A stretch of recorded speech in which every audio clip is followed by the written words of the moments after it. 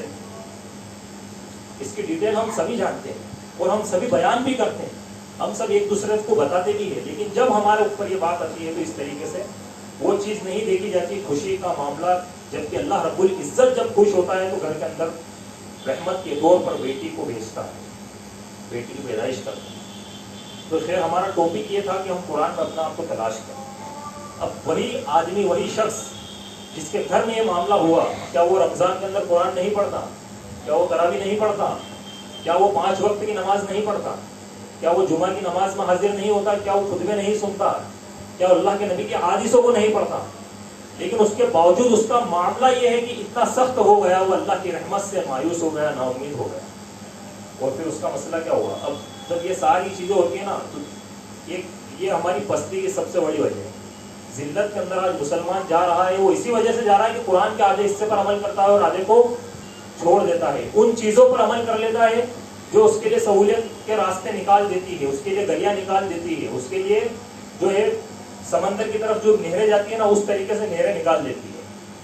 لیکن جب اگر کوئی چیز اس کے خلاف آ گئی، مثال کے طور پر بیاس کھانا، سود کھانا، یہ کتنا بڑا جرم ہے، یہ کبیرہ گناہ ہے، یہ ایک عظیم گناہ ہے کہ جس کی قباحت صاف واضح ہوتی ہے قرآن اور حدیث کے اندر، کہ کس طریقے سے یہ اللہ اور اس کے رسول کے ڈائریکٹ اگینسٹ کھڑے ہونے کے برابر ہے کہ اللہ اور اس کے رسول سے جنگ کے لیے تیار ہو جو لوگ کیا کرتے ہیں۔ اور اگر وہی بات اسی بیاس خور کے سامنے اگر آپ کوئی اچھی باتیں کرو گے نا دوسری اس طریقے جو وہ کرتا ہے، مثال کے طور پر وہ شخص اگر صلہ رحمی کرتا ہے، رشتہ داروں کے ساتھ اچھا رہتا ہے، لوگوں سے اچھے طریقے سے بات کرتا ہے، اچھے طریقے سے پیش آتا ہے، یا پھر جو بھی اس کے اندر صفاتیں موجود ہیں، بہت سارے بیاس خور ایسے بھی جو 5 وقت کی نمازیں پڑھتے ہیں، نماز کی بات کرو تو بھائی نماز پڑھنی چاہیے، تو بہت خوش ہوگا کہ یار یہ چیز، لیکن جیسے ہی بیاس کے اوپر بات آئی، جیسے ہی اس چیز کے اوپر بات آئی، اب آپ دیکھ لیجئے اس کے تیور، اس کی شکل، اس کے چہرے کی رونق اور اس کی باتیں کہ کس طریقے سے وہ اس کی خلاف ورزی کرے۔ تو یہ کبیرہ گناہ ہے۔ اور صغیرہ گناہوں کے اندر اگر دیکھا جائے تو ایک انسان جب ان کا مرتکب ہوتا ہے، جب ان کا ارتکاب کرتا ہے تو کرتے کرتے کب وہ کبیرہ گناہوں کے اندر چلا جاتا ہے اس کو خود کو بھی اس کا اندازہ نہیں ہوتا، کب وہ اللہ کی رحمتوں سے نا امید ہونے لگ جاتا ہے، مایوس ہونے لگ جاتا ہے۔ تو یہ قوم، یہ نوجوان جو اللہ کے نبی صلی اللہ علیہ وسلم کے صحابہ تھے، اللہ کے نبی کے حکم پر جان دینے کے لیے تیار ہوا کرتے تھے، وہ بھی مسلمان تھے صحابہ کرام۔ وہ نوجوان جن کی جوانیاں، جن کی عمریں، جن کے مال، جن کے خاندان، جن کے گھر والے، جن کی ماں، جن کے باپ، جن کے بچے اللہ کے نبی صلی اللہ علیہ وسلم کے ایک حکم پر قربان تھے، آج وہی نوجوان کس دہانے پر جا رہے ہیں۔ یہ سوچنے والی بات، یہ سمجھنے والی بات۔ اور اسی کی وجہ سے آج ہم دیکھ سکتے ہیں کہ کس طریقے سے عروج پر جانے کی وجہ وہ قوم مسلم آج زوال کی طرف جا رہی ہے، آج پستی کی طرف جا رہی ہے، آج دستی چلی جا رہی ہے۔ اور پھر اللہ رب العزت نظارہ دکھاتا ہے اس زمین کے اوپر ان لوگوں کو جو مسلمان ہونے کا دم بھرتے ہیں لیکن اللہ اور اس کے رسول کی شریعت کا مذاق اڑاتے ہیں۔ اللہ رب العزت انہی کے سامنے ایسے ایسے حاکموں کو مقرر کرتا ہے اور ان کی حکومت کے نظارے ان کے سامنے دکھاتا ہے کہ دیکھو یہ ساری چیزیں تمہاری ہونی تھی، یہ ولولہ تمہارا ہونا تھا، یہ خوف، یہ دبدبہ، یہ روب تمہارا ہونا تھا، لیکن آج تم اس طریقے سے پستی کے اندر چلے گئے ہو کہ تمہارے اوپر دشمنان اسلام کی فوجیں مسلط ہو گئی۔ ہر طرف سے اگر دیکھا جائے تو آج امت مسلمہ پریشان ہے، اور اس کی پریشانی کی وجہ سے وہی ہے کہ بما کسبت ایدی الناس کے لوگوں کے ہاتھوں کی کمائی کی وجہ سے کہ تمام اعمال کے نتیجے ہیں کہ جو عمل ایک انسان کرتا ہے، ایک مسلمان کرتا ہے، اسی وجہ سے اس کو بستی ملتی ہے۔ نہیں تو معزز کے زمانے میں مسلمان ہو کر ہم کفار ہوئے تاریخ گناہ ہو۔ عزت و ذلت یہ اللہ رب العزت کے ہاتھ میں ہے، تو اللہ رب العزت ہی بے شک عزت دیتا ہے اور بے شک ذلت دیتا ہے۔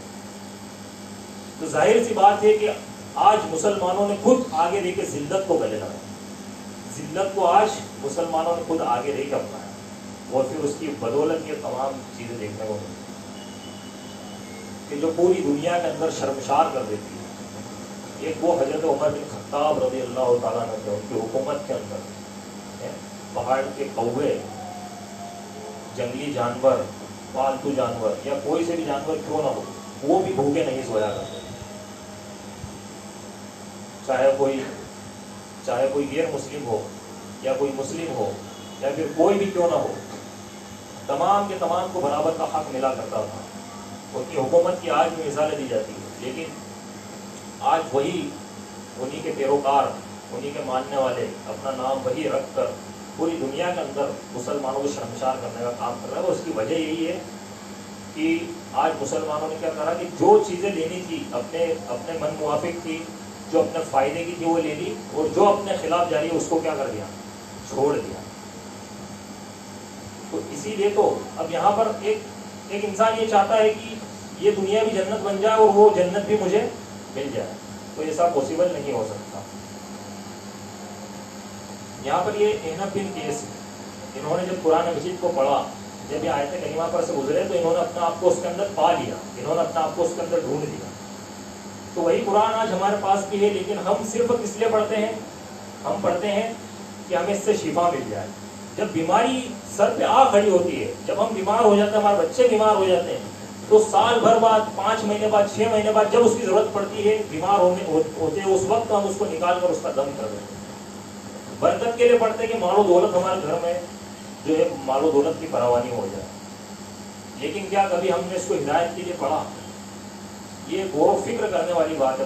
عمر تو نکل جائے گی ایک دن، یہ جوانی نوجوانی سب کٹ جائے گی، لیکن اگر ہم نے قرآن مجید کو سمجھ کر نہیں پڑھا تو یقین مانیے اگر ہم نے اس سے جو ہے مناجات نہیں کرے اور ہم نے اس کے اندر اپنے آپ کو تلاش نہیں کرا، ہم نے جو آیتیں، تو یقین مانیے کہ کل قیامت کے دن قرآن کا ایک بڑا حصہ الغرض پورا قرآن آپ کے خلاف کھڑا ہوگا، اور وہ آپ کے خلاف کھڑا ہو کر گواہی دے گا، جیسا کہ اللہ کے نبی صلی اللہ علیہ وسلم نے فرمایا کہ قرآن کو مہجور بنا رکھا ہے، کل قیامت کے دن وہی قرآن آپ کے یا تو آپ کے حق میں گواہی دے گا یا آپ کے خلاف گواہی دے گا۔ اب ذرا سوچئے کہ اس قرآن مجید کو ہم نے پڑھا ہی نہیں، اس کے اوپر کبھی عمل کیا ہی نہیں، اور اس کی 100 میں سے 99 آیتیں ہمارے خلاف جاری ہے۔ اب ذرا بتائیے کہ کیا وہ ہمارے حق میں گواہی دے گا؟ کس چیز کے لیے گواہی دے گا ہمارے خلاف؟ اور قرآن نے جس کے خلاف گواہی دی تھی اس کا مسئلہ کیا ہونے والا؟ تو یہ قرآن مجید کو سمجھ کر پڑھنا یہ اسلاف کا طریقہ تھا، صحابہ اکرام کا طریقہ تھا۔ قرآن کا 18واں پارہ آپ کھولیے، اللہ تبارک و تعالیٰ نے فرمایا قد افلح المؤمنون، کامیاب ہے ایمان والے، کامیاب ہے ایمان والے۔ دنیا میں ہر انسان جو ہے کامیاب ہونا چاہتا ہے، لیکن بغیر ایمان کے ایک انسان کامیاب ہو ہی نہیں سکتا۔ الذین هم فی صلاتهم خاشعون، جب وہ نماز پڑھتے ہیں ان کی نماز کے اندر خشوع ہوتا ہے، اللہ کا ڈر ہوتا ہے۔ تو یہ پتہ چلا کہ نماز جو ہے یہ اللہ سے ڈرنے کی جگہ ہے، اور کامیابی کی پہلی صفت اگر کوئی چیز ہے تو نماز ہے، کیونکہ اللہ تبارک و تعالیٰ نے قد افلح المؤمنون، کامیاب ہو گئے ایمان والوں کے بعد جو تذکرہ کیا وہ کیا؟ الذین هم فی صلاتهم خاشعون، کہ جب وہ نماز پڑھتے ہیں، وہ کامیاب لوگ، ایمان والے لوگ جب وہ نماز پڑھتے ہیں تو ان کی نمازوں کے اندر خشوع ہوتا ہے، اللہ کا ڈر ہوتا ہے، اللہ کا تقویٰ ہوتا ہے۔ صحابہ کرام جب نماز پڑھا کرتے تھے تو اس طریقے سے نماز پڑھا کرتے تھے کہ چڑیا ان کے سر پر بیٹھ جایا کرتی تھی اور اڑا نہیں کرتی تھی۔ اور آج ہم نماز پڑھتے ہیں، مچھر کی ہم نگرانی کرتے ہیں کہ نہیں ہمارے اوپر بیٹھ تو نہیں رہا۔ تو یہ والی نماز، جو نماز ہم پڑھتے ہیں، یہ فارمیلٹی کے طور پر اگر ہم پڑھتے ہیں، اگر صرف ہم اس لیے پڑھتے ہیں کہ ہمیں جو ہے لوگ کیا بولیں گے، سماج کیا بولے گا، معاشرہ کیا بولے گا، یا صرف فارمیلٹی کے طور پر ہم جاتے ہیں اور رکعتیں پڑھ کر آ جاتے ہیں، ہمارا دل کہیں اور ہوتا ہے، دماغ کہیں اور ہوتا ہے۔ میں جب سر بسجدہ ہوا زمین تو زمین سے آنے لگی سزا، تیرا دل تو ہے شرم آسنا، تجھے کیا ملے گا نماز۔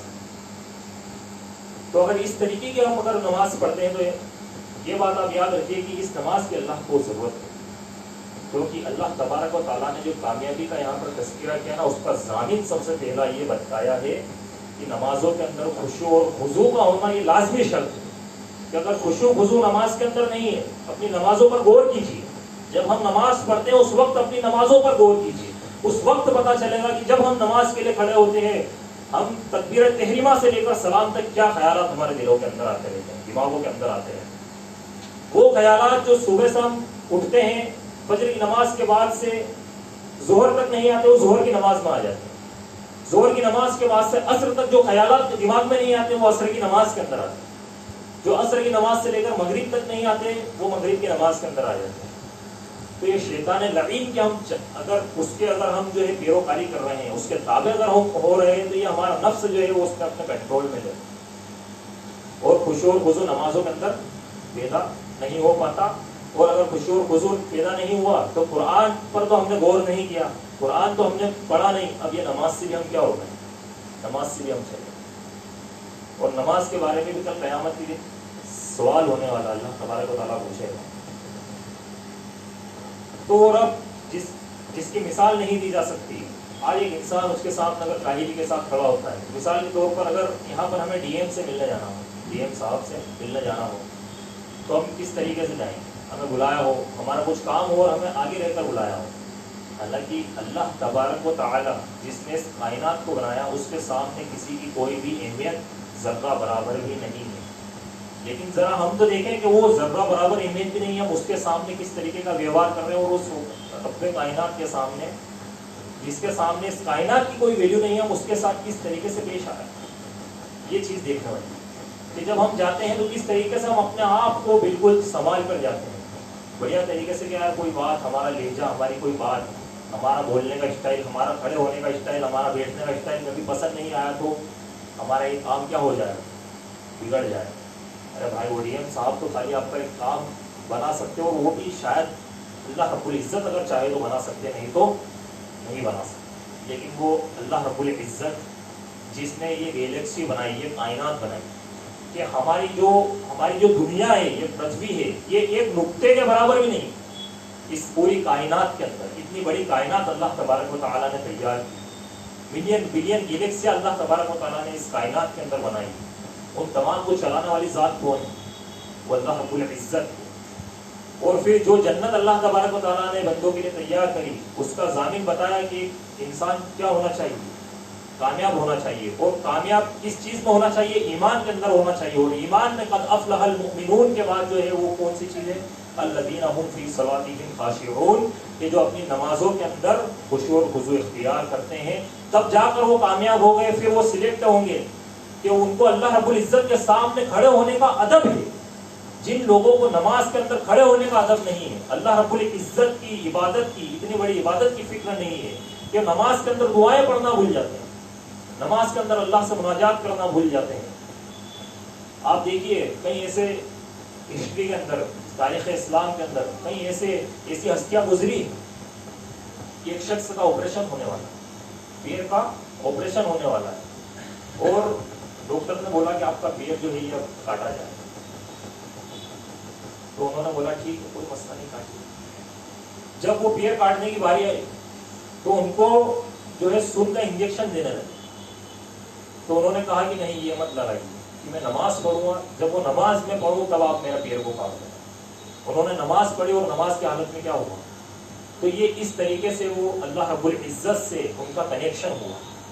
اللہ رب العزت سے ایسا رابطہ تھا کہ جب نماز کی حالت میں جاتے تو بالکل دنیا کو بھول جاتے کہ ہم اس ہستی کے سامنے, کیونکہ اللہ رب العزت کی ذات کیا ہے اگر اس کا علم ایک انسان کو ہو گیا تو اس کا نماز کے اندر خشوع آٹومیٹک آ جائے. لیکن اگر اس کو نہیں پتا کہ وہ ذات کیا ہے, اس ذات کا علم اگر ایک انسان کو نہیں ہے, اس کی صفت انسان کو نہیں پتا ہے, اس کے اسماء و صفات سے وہ باخبر بے خبر ہے, تو اس وقت تک وہ نماز کے اندر خشوع پیدا نہیں کر سکتا.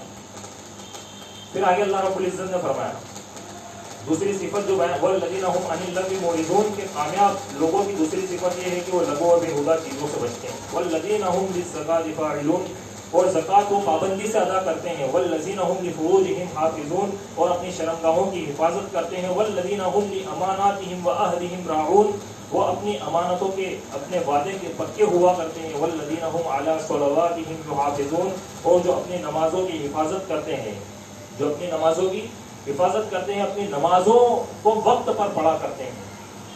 حفاظت اس چیز کی جاتی ہے انسان جس کو قیمتی سمجھتا ہے. اب یہاں پر اللہ رب العزت نے کامیاب مومن کی صفت بیان کی جو کامیاب ہو کر کہاں پر جانے والے ہیں, اللہ رب العزت کی نعمتوں بھری جنت کے اندر جانے والے ہیں. اس کی شروعات اللہ نے نماز سے کی اور اختتام نماز پر کیا. انسان اسی چیز کی حفاظت کرتا ہے جو قیمتی ہوتی ہے. 1000 روپے والے موبائل کی انسان جو ہے حفاظت نہیں کرے گا, لیکن اگر وہی موبائل جو ہے 10,000 کا ہوگا تو اس کے اوپر سیفٹی جو ہے کور بھی چڑھائے گا, اس کا اوپر جو ہے دفن بھی لگوائے گا, اور پتہ نہیں کیا کیا کرے گا. اور اگر آئی فون اگر کسی انسان کے پاس آ گیا بائی چانس تو وہ تو قاعدے سے بات بھی نہیں کرے. تو یہ ایک انسان کی نظر میں جس چیز کی قیمت ہوتی ہے انسان اسی چیز کی حفاظت کرتا ہے. اور نماز کی اگر انسان کی نظر میں قیمت ہوگی تو وہ اس نماز کی حفاظت کرے گا, نہیں تو اس کی حفاظت نہیں کرے گا. اس کو وہ معمولی سمجھ کر چھوڑ دے گا, اس کو وہ سوچے گا کہ بعد میں پڑھ لیں گے, کہ ملا کر پڑھ لیں گے, کہ کوئی بات نہیں نماز ہو جائے گی, کہ پڑھنا جائز ہے اور پتہ نہیں 50 طریقے کے جواز وہ لے کر آئے گا. جبکہ وہ آئی فون ایک انسان نے اگر لیا, 1-1.5 لاکھ روپے کا موبائل ہے, کیا وہ ایک نماز کا مقابلہ کر سکتا ہے, کیا اس کی برابری کر سکتا ہے؟ اگر دنیا کے سارا آئی فون بھی مل جائے, دنیا کی ساری قیمتی مہنگی چیزیں بھی مل جائیں, تو وہ ایک نماز کا مقابلہ تو دور کی بات ہے, فجر کی 2 رکعت سنت کا مقابلہ نہیں کر سکتے. کہ فجر کی جو 2 رکعت سنت ہے نا, وہ دنیا میں جو کچھ ہے اس تمام کی تمام چیزوں سے بہتر ہے, خیر والی ہے, برکت والی ہے. تو یہاں پر ایک انسان, ایک مسلمان, صحیح بات تو یہی ہے کہ اس نے اسلام جیسی حقانیت کو چھوڑ کر ذلت کو خود اپنے گلے لگایا. اس نے خود ذلت کی طرف وہ مائل ہوا اور وہ اس کی طرف گیا. تو قیمتی چیزوں کی جو ایک انسان حفاظت کرتا. اللہ کے رسول صلی اللہ علیہ وسلم کی پوری زندگی میں صرف جو ہے ایک نماز قضا ہوئی تھی, اور وہ نماز کون سی تھی؟ وہ نماز کون سی تھی؟ صرف ایک نماز اللہ کے نبی صلی اللہ علیہ وسلم کی زندگی میں قضا ہوئی تھی, اور وہ جو نماز تھی وہ عصر کی نماز تھی. کہ عصر کے وقت جو ہے غزوہ خندق چل رہی تھی, خندق کی جو جنگ وہ چل رہی تھی اور دشمن سے جنگ چل رہی تھی. نماز کا ٹائم جو ہے اللہ کے نبی صلی اللہ علیہ وسلم کو نہیں مل پا رہا تھا, اور سورج غروب ہو گیا, مغرب کا وقت آ گیا, عصر کا وقت نکل گیا اور مغرب کا وقت آ گیا. اب یہاں پر اللہ کے نبی صلی اللہ علیہ وسلم کو آپ دیکھیے کہ کس طریقے سے انہوں نے کیا بات کی. امام کائنات نے بدعا دی کہ بڑے سخت الفاظ میں کہا کہ ملا اللہ بیوتہم وقبورہم نارا, کہ اللہ تعالیٰ تو ان کفار کے گھروں کو اور ان کی قبروں کو جہنم کی آگ سے بھر دے. مطلب صرف آگ نہیں, کس چیز سے؟ جہنم کی آگ سے ان کے گھروں کو اور ان کی قبروں کو تو بھر دے. یہ بدعا اللہ کے نبی صلی اللہ علیہ وسلم نے دی. جبکہ اللہ کے نبی صلی اللہ علیہ وسلم کی اگر آپ جو سیرت اٹھائیں گے اور پڑھیں گے تو انہوں نے بڑے بڑے موقعوں پر بھی بدعا نہیں دی. جہاں پر جانی نقصان ہو گیا, مالی نقصان ہو گیا, اس وقت بھی کئی حد تک اللہ کے نبی نے بدعا نہیں دی. لیکن یہاں پر ایک نماز اللہ کے نبی کی قضا ہوئی اور قبروں کو اور گھروں کو جہنم کی آگ سے بھرنے کی بدعا دی. تو ذرا سوچئے کہ امام کائنات جن سے محبت کا ہم تب بھرتے ہیں, ان کے نزدیک نماز کی ویلیو اور اس کی اہمیت ہے. یہ ہم بڑے سست اور ہم بڑے کاہل ہو چکے ہیں, ہم ایسے ہو چکے ہیں کہ ہمیں اس عبادت سے بھی محبت نہیں. ہم ایسے ہو چکے ہیں کہ ہم نے اللہ اور اس کے نبی صلی اللہ علیہ وسلم کی فرما برداری کا صرف دعویٰ کیا, اس پر ہم نے عمل پیرا ہو کر ہم نے نہیں کیا. یہ 18واں پارہ کی جو 6 آیتیں آپ کے سامنے تلاوت، اب ہم دیکھتے ہیں کہ ہم ان میں فٹ ہوتے ہیں یا نہیں ہوتے۔ اگر ہم دیکھیں گے تو ہم ان ساری آیتوں کے اندر فٹ ہوتے ہیں کہ اللہ رب العزت نے جو ہم سے مناجات کی۔ اور آج کے نوجوانوں کو اگر ہم دیکھیں، نوجوان کس راہ روی کا شکار ہے کہ آج مسلمان ہونے کے باوجود، اسلام پر ہونے کے باوجود کبھی انہوں نے قرآن کو کھول کر نہیں پڑھا۔ انہوں نے صحبت ایک ایسی اختیار کری کہ دوست شرابی ہے، دوست جو ہے وہ نماز چھوڑنے والے ہیں، دوست سگریٹ بیڑیاں پینے والے ہیں، نشے کرنے والے ہیں، بری لتوں کے شکار ہیں، اور وہ ان کے ساتھ اپنی جوانیوں کو برباد کر رہے ہیں۔ جبکہ قرآن مجید کو آپ اٹھائیے اور 15واں پارہ کھولیے، ہزاروں سال پہلے کچھ نوجوانوں کا تذکرہ اللہ تبارک و تعالیٰ نے قرآن مجید کے اندر کیا کہ ہزاروں سال پہلے کچھ نوجوان تھے۔ قرآن مجید کے اندر ان کی تعداد کتنی بتائی ہے؟ 7 بتائی۔ 7 لوگ تھے، پوری قوم سے انہوں نے دشمنی دیکھی، اور جب وہ توحید پر آئے، مسلمان ہوئے، پوری قوم ان کے خلاف ہو گئی، پوری قوم نے ان کے لیے شریعت رچا۔ جب ان کو بادشاہ کے دربار کے اندر پیش کیا گیا تو انہوں نے کھڑے ہو کر کہا کہ لن نشرک بربنا احدا، کہ ہم اللہ کے ساتھ کسی کو شریک نہیں کریں گے، کسی کو اس کا سازی قرار نہیں دیں گے، کہ اللہ کے علاوہ کسی اور کی عبادت نہیں کریں گے۔ یہ ولولہ، یہ جذبہ، یہ ایمان، یہ تقویٰ، یہ کب پیدا ہوگا؟ جب ایک انسان اپنی عبادتوں کے اندر اللہ کے تقوی کو مضبوط کرے گا، جب اپنی عبادتوں کو ایک انسان مضبوط کرے گا۔ ہمارے صرف فرائض اور نوافل مکمل نہیں ہے، جب اس طریقے کا کوئی مسئلہ پیش آئے گا، ہم اس کو کس طریقے سے فیس کریں؟ ذرا آپ سوچئے کہ آپ کو اگر لے جا کر کسی ظالم بادشاہ کے سامنے کھڑا کر دے، جو ابھی آپ کو اگر آپ نے کہہ دیا کہ ہم اللہ کے علاوہ کسی اور کی عبادت نہیں کریں گے، اس مشرک بادشاہ کے سامنے لے جا کر اگر آپ کو کھڑا کر دیا اور اس نے کہا کہ اگر تو عبادت صرف اللہ کی کرے گا، ہمارے بتوں کو نہیں پوجے گا، ابھی تجھے آڑی سے چیر جائے گا، ابھی تیرا قتل کر دیا جائے گا، اس وقت ہمارا کیا معاملہ ہوگا؟ ذرا ہم سوچ کر دیکھیں، اس بار غور کریں اس بات پر۔ کیا ہم اس کنڈیشن کو فیس کر پائیں گے کہ یا پھر ہم ڈر جائیں گے؟ اگر ہم نے ہمارے اندر یہ والی قوت ہے، اگر ہمارے اندر ابھی یہ والی سوچ موجود ہے کہ چاہے ہمارے ٹکڑے ٹکڑے کر دیے جائے لیکن ہم اللہ کے علاوہ کسی اور کی عبادت نہیں کریں گے، کبھی شرک نہیں کریں گے، اور ہمیشہ توحید پر قائم رہیں گے، استقامت کے ساتھ اس دین محمدی صلی اللہ علیہ وسلم کے اوپر ڈٹے رہیں گے، اگر یہ بات ہمارے دل کے اندر پیدا ہوتی ہے تب جا کر جانیے کہ ہمارا ایمان مکمل ہے۔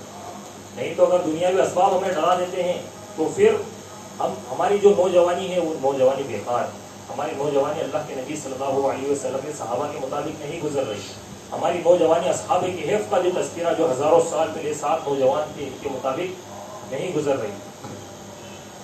اللہ تبارک و تعالیٰ نے فرمایا کہ انہم فتیۃ آمنوا بربہم وزدناہم ھدی، کہ میرے کچھ نوجوان بندے تھے جو ہمارے اوپر ایمان لائے، اور جب ایمان لائے تو ہم نے ان کے دل کو مضبوط کر دیا۔